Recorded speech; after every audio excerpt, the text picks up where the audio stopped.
Welcome to the Inside Silverstone podcast, a business-focused podcast covering all things tech, engineering and innovation.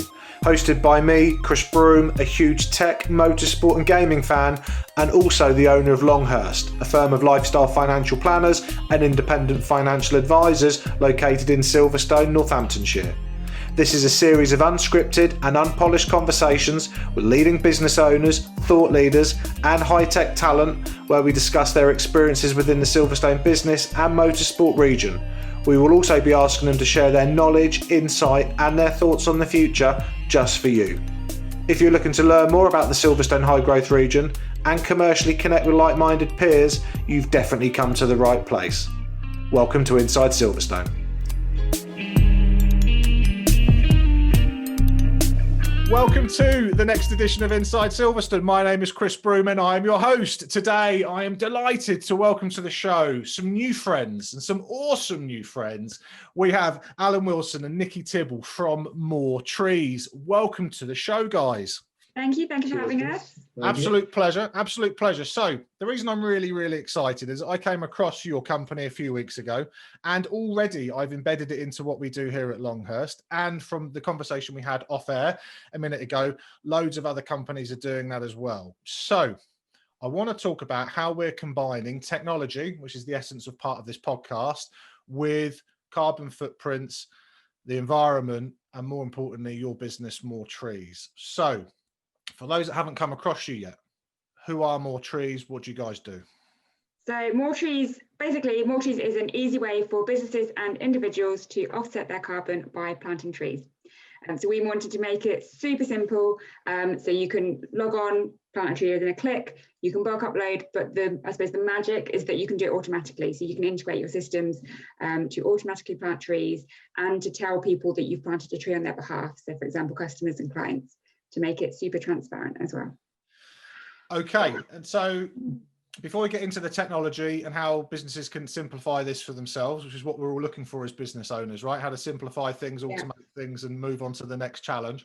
The first thing I want to, why are you doing this? So like, you know, it's one thing for us wanting to support the environment, but what's the genesis behind it for you, and what's led to literally launching this business? Where's it all come from? Well, the idea originally came from myself. I went to a meeting with a company who were planting a tree every time someone came to a meeting to offset the carbon on for driving and stuff. And I thought that's just an amazing idea. Is that possible? And then I told Niki about the idea, and I said, I'm going to put a box in every meeting room around the world where everyone can come in and they can just tap their card and it plants a tree to offset the carbon. And then Niki said, I hated it. I like the thinking behind the idea, but I just couldn't see practically every meeting room having this big box with a big red button and people like hitting it, and the consequences of if you had like a disgruntled member of staff and they were like bang bang bang. So but no, I like the idea behind it, and the more we talked about it, the more we sort of realized that, you know, the environment's in the news a lot, it's on Netflix, you know, you're just hearing about it constantly. And we felt that people and businesses are generally good and they want to help, but that there just wasn't that easy, visible way for people to do it. That is why I think I think people recycling stuff. It's not about, you don't need to be really green and change your whole life completely as such. It's about making it easy and conscious, and not everyone can fully reduce their carbon footprint completely, which you should at first, but if they can, and for that excess one, then making it easy, like recycling or tipping at a restaurant, that's what we've tried to make it. So how does the platform work? So I'm a business, this interests me. What do? We go onto your website and then we register, but then after that, what's the functionality? What does it all do? Well, that's me. Okay. So I'm a bit techie, so I was about the system and stuff. So the main features, you can just log on, you can plant a tree for yourself, or you can just plant them for other people. So you can write an email template on it, so that will say, oh, we have planted your tree for X reason. And then you can just plant the trees for other people. You put the name, the email and quantity, choose your tree type, and then just hit plant, and then it emails that customer. Or the bulk upload, so you can just put in a CSV and bulk upload it. Or the sexier part, in my opinion, is we've got an API, so companies which have already got in a short existence integrated with. So on actions, they're planting trees. So we've got a great company, My Green Christmas, as an example. They also used Zapier to integrate with us. So within an hour of integration, they're automatically planting orders. So after every £30 of order, they'll plant a tree, and it automatically comes in the system without even talking to us, all working streamlined. So if you imagine that does the same with Xero and Zapier, so you can set yourself up with Salesforce, anything, new invoice, new order, just automatically hit it, and then it just comes through the system. And you see overnight, people at 2, 3 in the morning buying from that web store, coming to us automatically, sending them a tree and stuff. Okay, so just to expand on what you just said, so let's say I'm using Xero and I'm invoicing X number of clients a month. I can set something up that connects via Zapier, and basically that will connect to your site. So every time an invoice is paid by a client, it will automatically plant them a tree, and then send them a certificate via email that says we've literally just planted a tree on your behalf. Exactly, and you can put with Zapier, you can put filters in it, and we've got an API as well for really deep technical companies that have done it, but Zapier sort of thing is just so easy. It's just connect your Xero, say every invoice, put a filter amount, and then plant a tree, and then it just automatically puts the name and email and sends it to them. Very straightforward. And so I've literally sent someone an email saying we've planted a tree. And then what actually physically happens? Who plants that tree? Where is it? What are my choices? You know, in reality, how does that work? So Alan gets on his welly boots. Yeah, no doubt. Only in Sundays.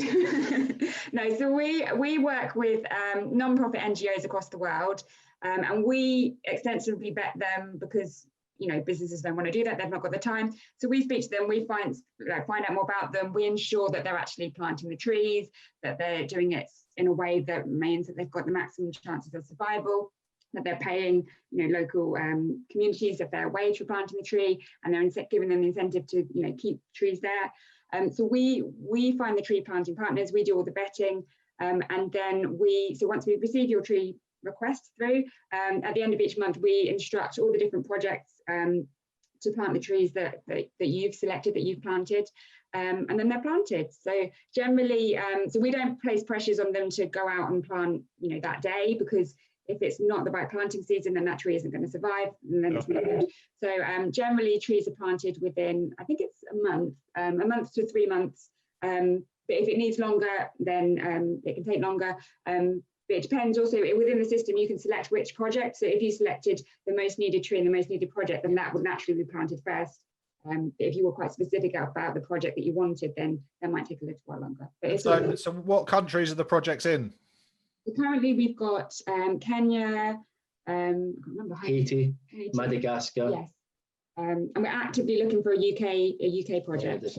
And Nepal as well. I'm just scrolling to the bottom, and Nepal as well. And so, and then in relation to tree choice, so there are, like, I remember because I've already done this. So there's mangrove trees. There's all types of different trees, right? Yeah.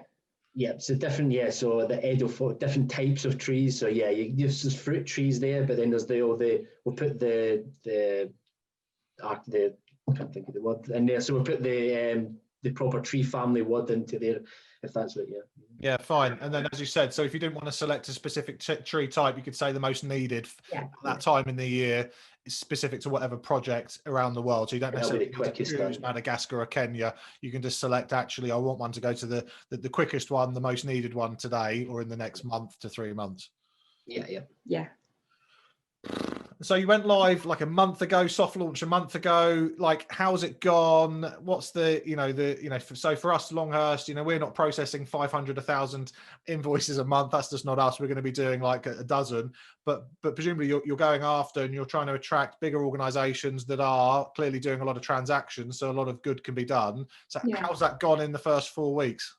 It's ridiculous. It's been really good. And it's been really nice to see that it's been a huge range of different businesses. So when we first went, we're like, we wonder who it's going to appeal to most, but it's just been all sorts. From that, we've got a personal trainer, a gas engineer, a Love Island swimwear brand who have talked about us in the Daily Mail. Okay, so let's talk about that. So I look at Alan, and I think he's definitely a Love Island fan. So 4 weeks in, you've got a Love Island person talking about this. And the Daily Mail as well, yeah. So yeah. So yeah, they flew out to. So they're a new startup. They've just launched a sustainable swimwear brand, Swim Society. Swim Society, and they flew to the Maldives. Maldives. For a promo shoot. They said, obviously business, they needed it, but they wanted to offset everything involved with that trip. Nice. So we helped them with that. Very good. And on the website, I can see that there's some sort of links for project partners, commercial partners. And so what's the hope and the plans for that sort of partnership sort of collaboration? So there's obviously planting partners. We want projects in the UK. We're really keen on finding UK ones, but partnerships, we have got resellers already. So we've got companies that are e-commerce logistics, and they've got hundreds of e-commerce clients, and we're doing a revenue share with them. So they've integrated with us. They offer it as a service to their clients. They build their clients, and then they give it to us minus a commission for themselves. So we're looking partners like that, plus carbon calculators, green consultants. So anyone that has a sort of has a network of putting the service onto companies we're looking for. Okay, cool. And what's your background? So, presumably you didn't just start with this. So what were you guys doing before? Niki, what's sort of your background? So my background is actually in law. Spent many years studying law to get into it and decide that I didn't like it. Fair enough. But my passion, my part-time passion was writing. So I went into copywriting. I have my own copywriting business. So I'm a writer by trade. Okay. And Alan, what's yours? And I'm a geek. You're the geek. Yeah, so it's beauty in the geekdom. So so I've built software for startups all my life, and like fintech and e-commerce. So my last startup was Expandly. So I guess that's where the 50-50 co-founders. It's I built all the tech and all the platform, and Niki's brought all the marketing and content, and some of them we've done. We have a development company building it, but we've done absolutely everything else, and we've designed and architected it. So the coding part we've got done, but other than that, we've done absolutely everything. No, I can imagine. Look, and even the success so far, the partnerships, the relationships, the promotion that you're getting, perhaps, as you said earlier, it's the right time for the right reason to be doing this.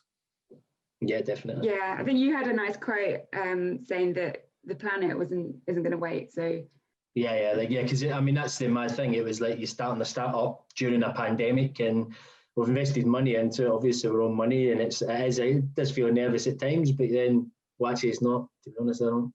If I think he's nervous, he's not even nervous, but it just feels right, and it is like genuinely the planet's not going to wait. Climate change, so like why wait until after the pandemic? It's just get on with it. Yeah.